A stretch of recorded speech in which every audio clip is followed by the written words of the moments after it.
Quando lemos a Bíblia Sagrada, nós lemos e aprendemos e ouvimos falar e vemos Deus atuar. E Deus, Ele é uma pessoa maravilhosa. E quando nós falamos de Deus, quando nós lemos a Bíblia fala de Deus que é uma pessoa distinta, uma pessoa diferenciada. A própria Bíblia Sagrada já apresenta Deus dessa forma.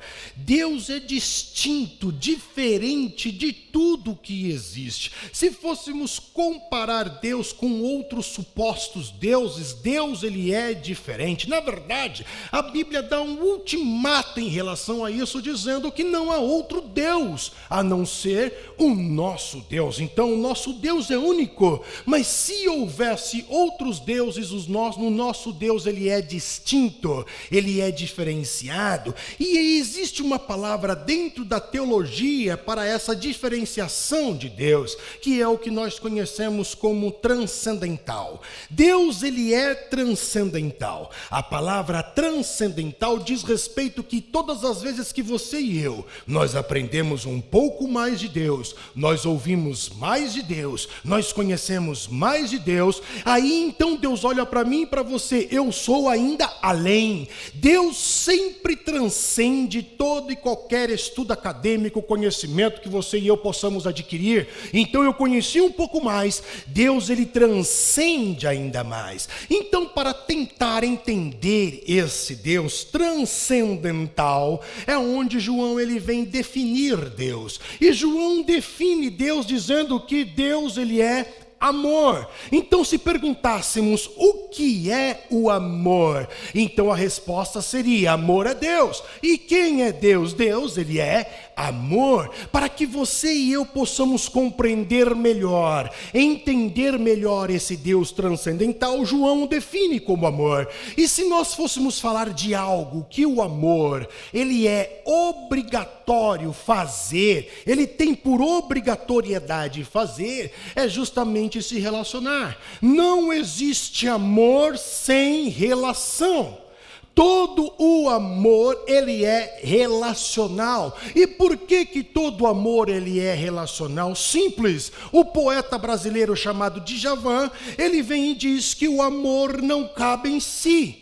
Escrevendo uma poesia, escrevendo uma música, ele escreve também algo teológico. O amor não cabe em si. Então ninguém ama para si. Nós sempre amamos para o outro. O amor precisa ser compartilhado. O amor precisa ser dado. O amor precisa ser doado. E o amor precisa ser sentido, recebido. Logo, o amor ele é relacional. Em outras palavras, Deus também é relação. E por que Deus é relação? Porque ele é amor. E quando Deus olha para a humanidade, nos faz a sua imagem e semelhança, ele coloca em porções finitas o que ele é. E o que Deus é? Deus é amor. Então ele coloca isso em porção finita em nós. Não somos amor, mas temos amor, sentimos amor. Deus é amor e ele compartilhou isso em porções finitas. Então sentimos parte do que Deus é, vivenciamos parte do que Deus é. E se Deus, que é amor, é relação, supõe-se que a sua imagem e semelhança que tem amor também seja relação. Somos seres relacionais. E quando falamos de relacionamento, eu falo que em um relacionamento nós doamos o que nós somos. Então, por exemplo, nos relacionamentos, nós doamos o nosso toque.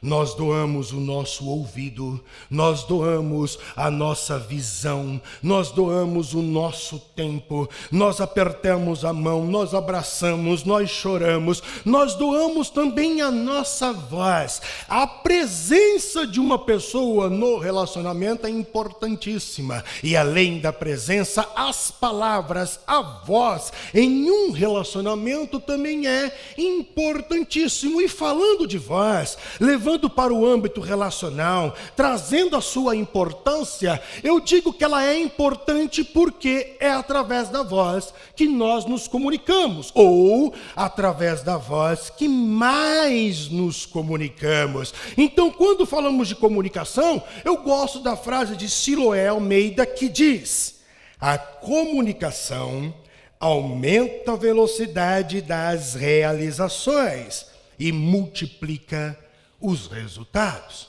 Vou repetir. A comunicação aumenta a velocidade das realizações e multiplica os resultados. Como é que eu posso entender a frase de Siloé de Almeida? Simples. Uma mulher qualquer, casada, gostaria de receber uma massagem do marido.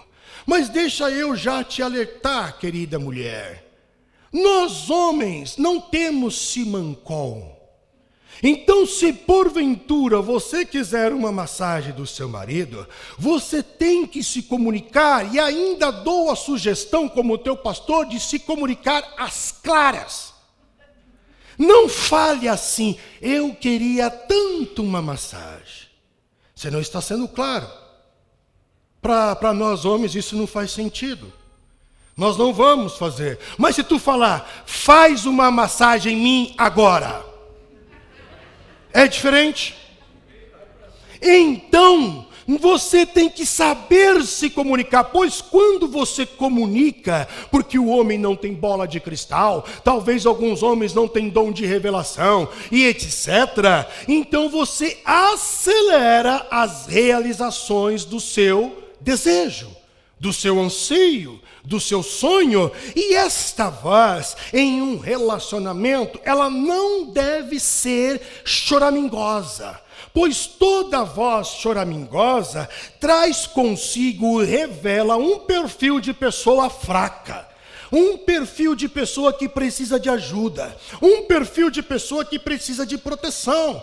A voz em um relacionamento também não pode ser muito macia, pois a voz muito macia pode demonstrar que esta pessoa, ela é fácil de se enganar, ela é fácil de se manipular. Então, como é que tem que ser uma voz dentro do âmbito do relacionamento? A Bíblia nos ensina. Primeiro, a voz ela tem que ser com autoridade. Uma autoridade cordial, uma autoridade respeitosa, como a do Cristo. Pois quando eu falo de autoridade cordial, a pessoa que me vem à mente é Jesus, que usava a voz para se comunicar em seus relacionamentos. Aí eu lembro da passagem de João, no capítulo de número 7, a partir do verso de número 32. Alguns importantes ali de Israel mandam alguns soldados prender Jesus. E esses soldados vão prender Jesus. Quando chegam lá, eles não prendem Jesus porque Jesus está discursando. Então eles não querem alarde, eles não querem bagunça, eles respeitam o momento e espera Jesus terminar de falar. Jesus termina de falar, um olha para o outro e diz, e agora o que a gente faz? Aí o outro diz para um, vamos embora. Aí quando esses caras chegam lá nos seus principais, não sei se base militar, eu não sei se ponto, eu não sei como a gente poderia caracterizar, mas quando esses soldados chegam lá, aí os seus superiores dizem assim, cadê Jesus? Não te demos uma missão para prender Jesus? Cadê Jesus? Aí os soldados dizem no verso de número 46, nunca homem algum falou como este homem. Ele fala como quem tem autoridade. Quem fala com autoridade, uma autoridade cordial, causa espanto. Demonstra conhecimento de causa. Demonstra que está no controle da situação. Demonstra que entende do assunto. E a pessoa fica constrangida, na verdade ela fica maravilhada de ver quem fala com autoridade cordial e respeitosa. E quando eu olho para 1 Reis, capítulo de número 19, verso de número 9, verso de número 13, o que eu vejo é justamente um Deus de amor. Um Deus de amor se relacionando. Um Deus de amor se relacionando que fala. Deus, ele fala. E nós vemos não só no episódio do capítulo 19 de 1 Reis, mas nós vemos na Bíblia inteira esse mesmo Deus de amor, ele se relacionando e ele falando. Mas o episódio de 1 Reis, capítulo 19, Deus está falando e se relacionando com quem? Elias. E Elias, para mim, está entre os top 4 homens que eu admiro na Bíblia Sagrada. Primeiro grande homem que eu admiro, Moisés.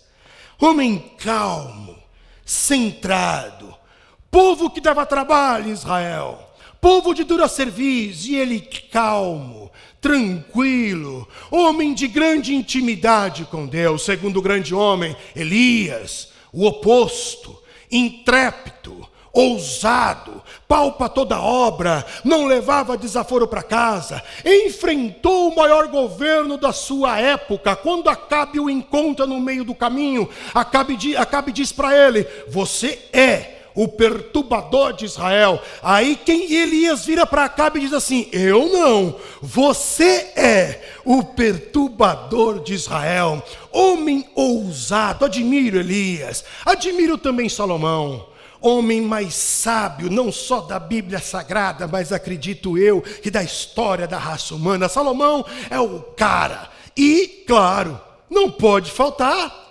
Paulinho, os top 4 homens da Bíblia Sagrada. Elias era esse cara, homem intrépido, homem ousado, homem de intimidade com Deus, homem que quando falava, Deus assinava embaixo: não vai chover. E não chove.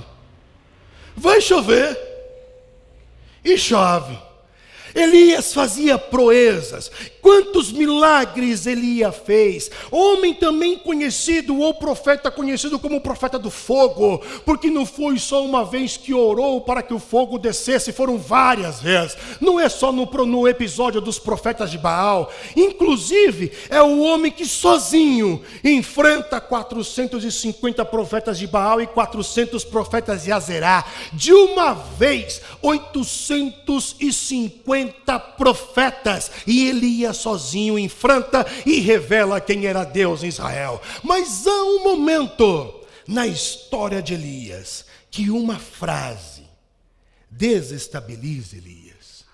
Há um momento que algumas palavras provocam um caos na vida de Elias. Quem é que diz essas palavras que provocaram o caos? A rainha Jezabel. Esposa de quem? Do rei Acabe. Onde está escrito isso? 1 Reis capítulo 19, verso de número 2. Olha o que diz Jezabel: assim me façam os deuses e outro tanto, se de certo amanhã, a estas horas, não puser a tua vida como a de um deles. Elias teve medo e se levantou para escapar com vida. Quando Jezabel, ela fala tais palavras, ela solta essa frase, um caos se instaura no emocional de Elias. Elias agora entra dentro de um quadro depressivo.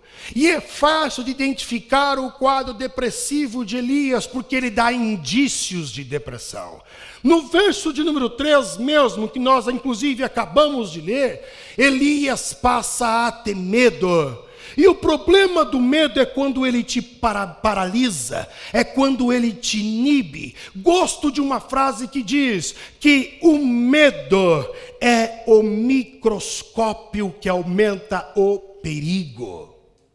Repito, o medo é o microscópio que aumenta o perigo. Isso aconteceu com os 12 espias de Israel. Eles chegaram lá.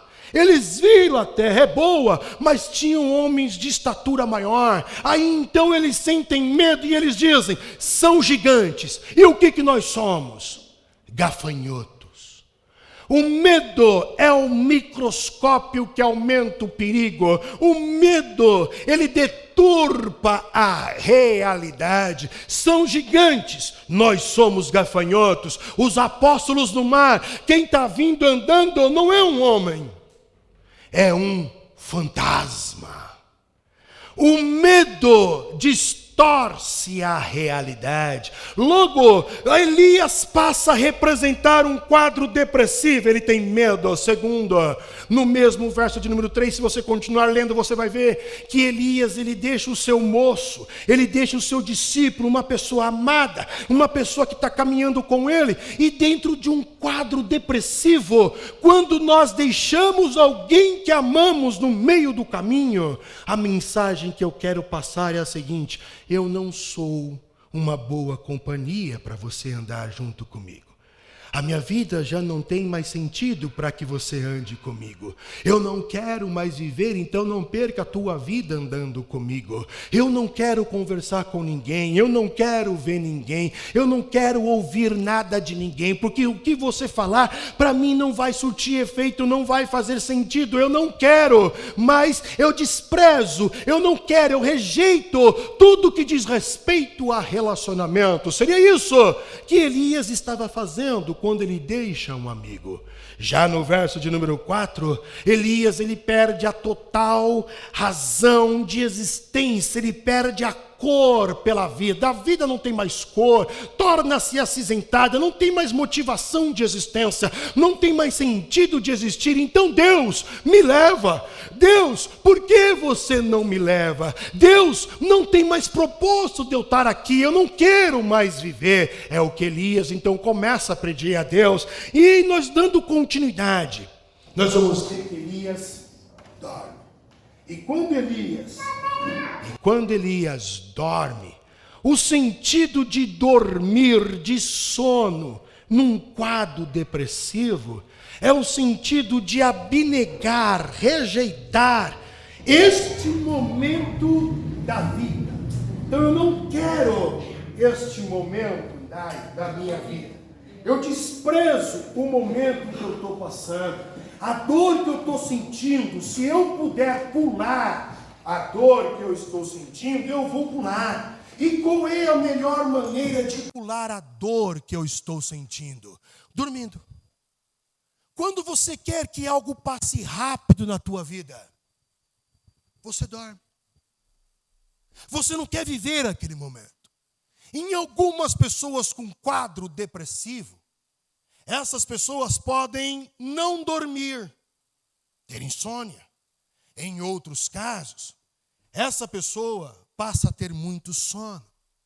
Mas a ideia do sono num quadro depressivo é se abster da realidade. Eu não quero viver mais essa realidade. Eu não quero enfrentar esta minha dor. Eu quero pular para a próxima fase. Por isso, dorme. Era assim que encontrava-se Elias, e esse era o seu caos. É por isso que vejo Deus e a importância de Deus se relacionar e de nós nos relacionarmos com Deus. É aí que entra Deus neste período caótico de Elias. E é onde Deus fala. E quando Deus fala num ato relacional com Elias, nesse quadro depressivo, Deus não joga na cara de Elias a sua soberba. Pois se você ler o capítulo de número 19, você vai ver que Elias diz: Deus, só eu fiquei, só eu sou profeta em Israel, só eu sou zeloso pela tua palavra. É mais ou menos assim, ó, ninguém mais ora a Deus, está todo mundo dormindo, só eu oro aqui em casa, só eu oro na minha família, só eu sou o crente na minha igreja. Eles parecem que não estão acordados, eles parecem que estão dormindo. Era Elias. Arrogância, soberba, prepotência. Mas Deus não lança em rosto a arrogância, a soberba, a prepotência de Elias. Deus não fala no terremoto. Elias não tinha condição de ouvir Deus pelo terremoto. Elias não tinha condição de ouvir Deus pelo vento impetuoso. Elias não tinha condição de ouvir Deus no trovão.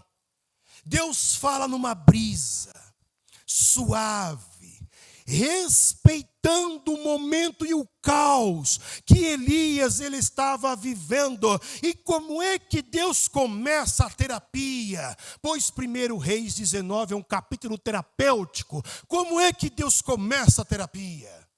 fazendo uma pergunta: que fazes aqui, Elias?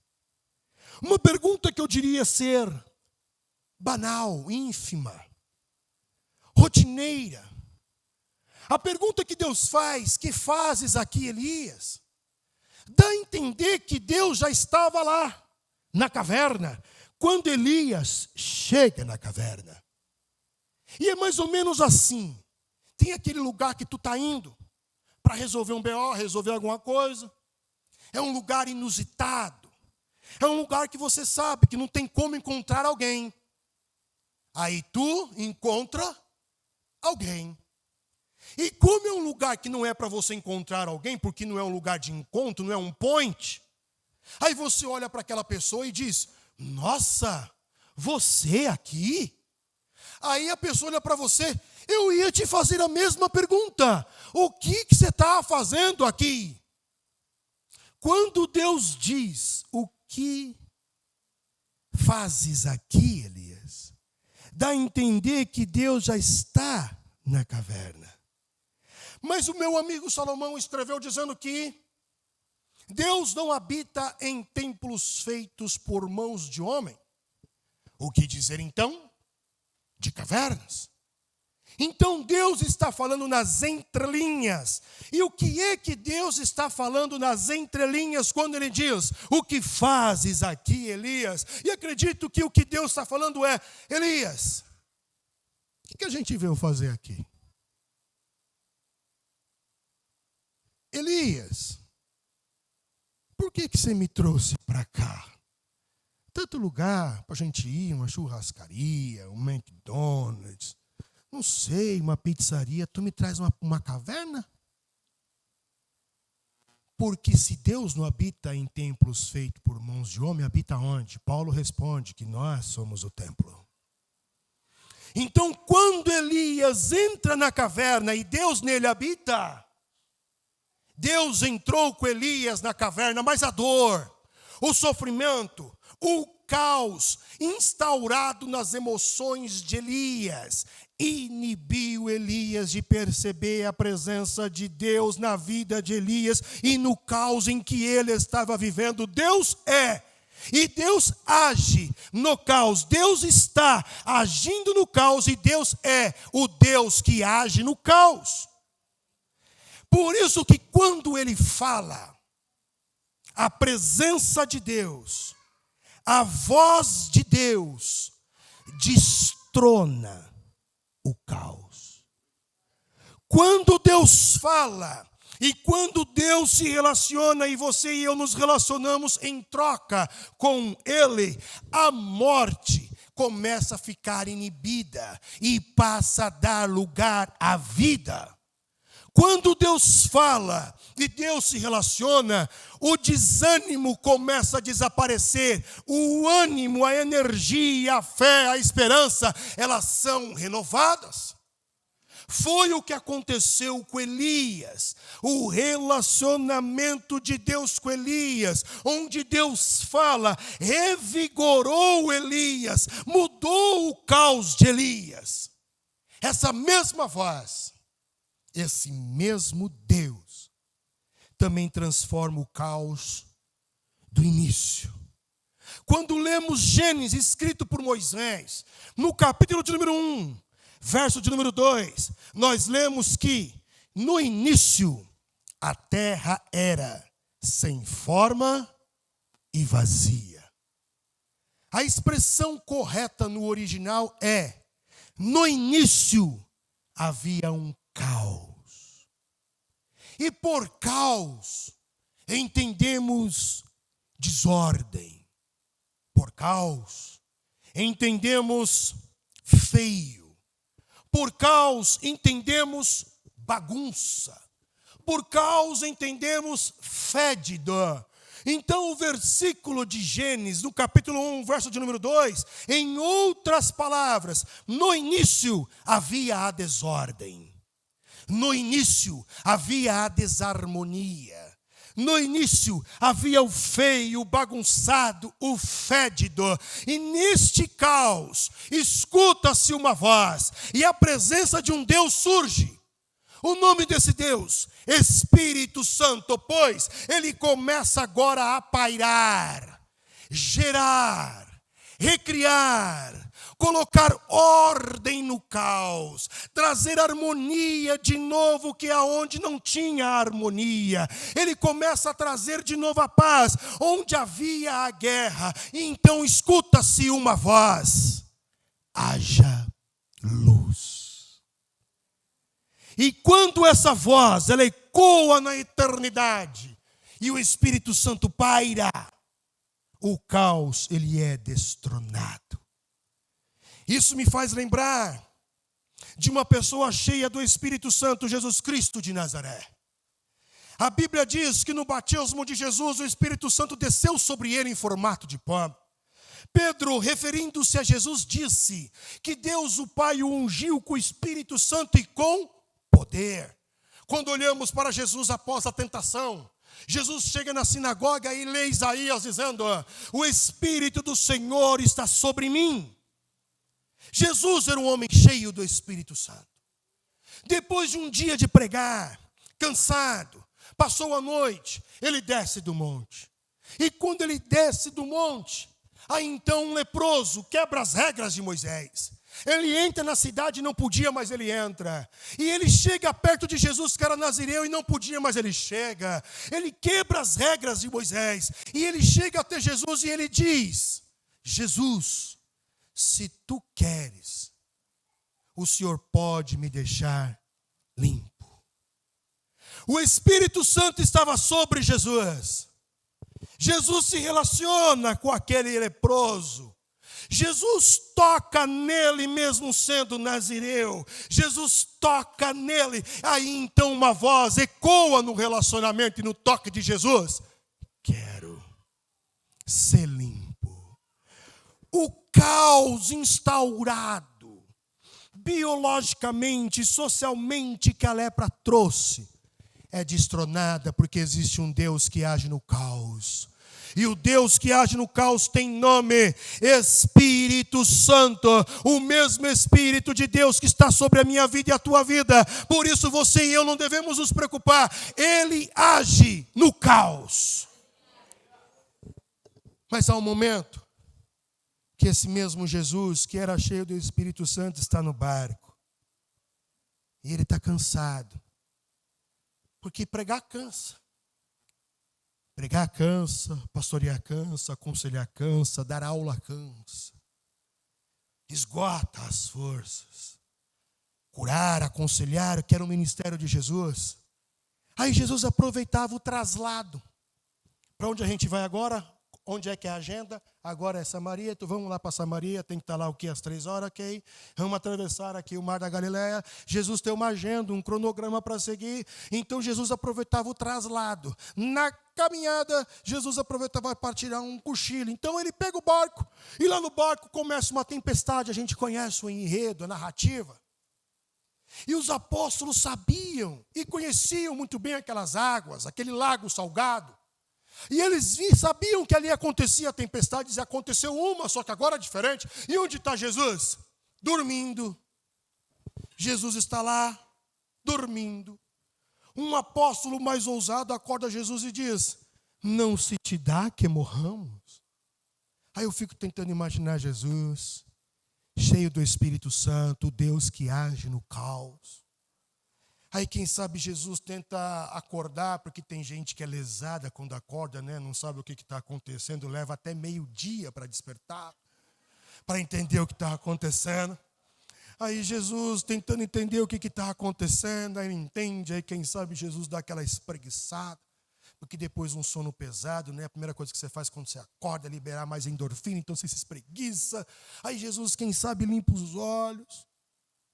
Aí eu fico tentando imaginar se esse hino ele faz sentido nesta hora. Jesus não canta, mas eu acho que esse hino caberia muito bem. Lá é um hino antigo que diz assim: as ondas atendem ao meu mandar, sossegai.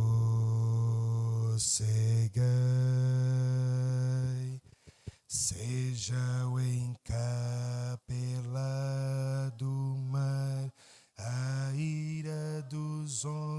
tens o gênio do mal, tais águas não podem naufragar, que leva o Senhor, Rei dos céus e mar.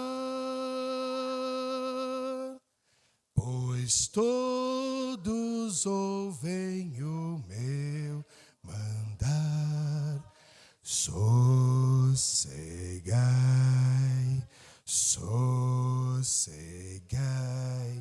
convosco estou para vos salvar. Sim, sossegai.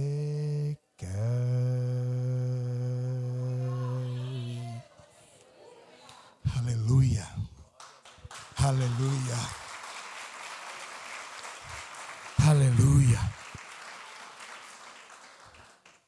Por isso, irmãos, eu gostaria que você entendesse que não importa o governo vigente, se é de esquerda, se é de direita, se é centro-esquerda, se é centro-direita, se é esquerda extremista, se é direita extremista, irmãos.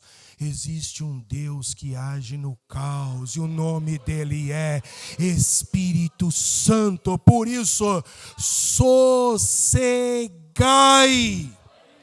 Nós estamos num período de transição de ano, transição de governo, mas a nossa mente não tem que estar fixa nas transições, na mudança do ano ou na mudança do governo, porque nós temos um Deus que vive e reina, um Deus que age no caos, um Deus que traz vida, um Deus que cura, e Ele dá uma palavra de ordem: sossegai.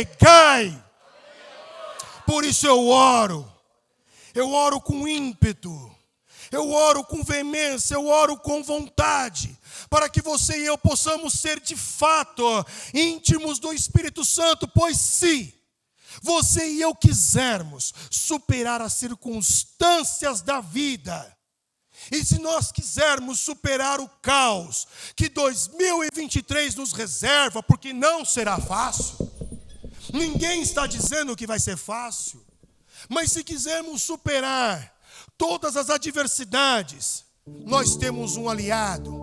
Podemos passar com paz, com calmaria, com sossego, porque temos um Deus ao nosso lado. Mas só podemos passar com sossego se de fato você tiver relacionamento com Ele. Jesus está no barco, tempestade, barco e a pique. Ele está dormindo. O Brasil está indo a pique. A gente tem que descansar, irmãos, porque o nosso futuro está garantido na mão do Pai. A gente não tem que se preocupar com nada, porque a nossa vida é dele. Nós temos um Deus que, quando fala, os fenômenos geográficos são obrigados a obedecer. Nós temos um Deus que age no caos, que quando Ele fala, os demônios são obrigados a obedecer. Nós temos um Deus que quando Ele manda abrir a porta ela é aberta e ninguém pode fechar. Então meu maior anseio como pastor dessa igreja, no último domingo dessa comunidade cristã deste ano, é que você possa não só terminar este ano, mas entrar o outro sendo íntimo do Espírito Santo, para viver em paz, para descansar. É isso que eu desejo. Pastor, mas tu não quer que eu tenha de fato um carro do ano, uma casa? Irmão, isso aí são desejos supérfluos de segundo, terceiro plano. Eu quero que você desfrute dos braços do Pai e aprenda o que significa ter Jesus na embarcação. Jesus disse para os discípulos: vocês não têm fé não? Jesus está no barco, irmão. Se ele está em silêncio, deixa ele descansar, dormir um pouquinho, porque tu dá trabalho, eu também. Deixa Jesus descansar, mas ele está no barco. Ai daquele que ousar tentar mexer. consegue. Você tem o sangue nos umbrais da porta. Você tem o Espírito Santo como teu penhor. Você tem Deus como teu Pai. As portas do inferno não prevalecerão. Meu desejo é que sobre o caos que há sobre a tua vida, que o Espírito Santo possa trazer a ordem no nome de Jesus. Que Deus os abençoe.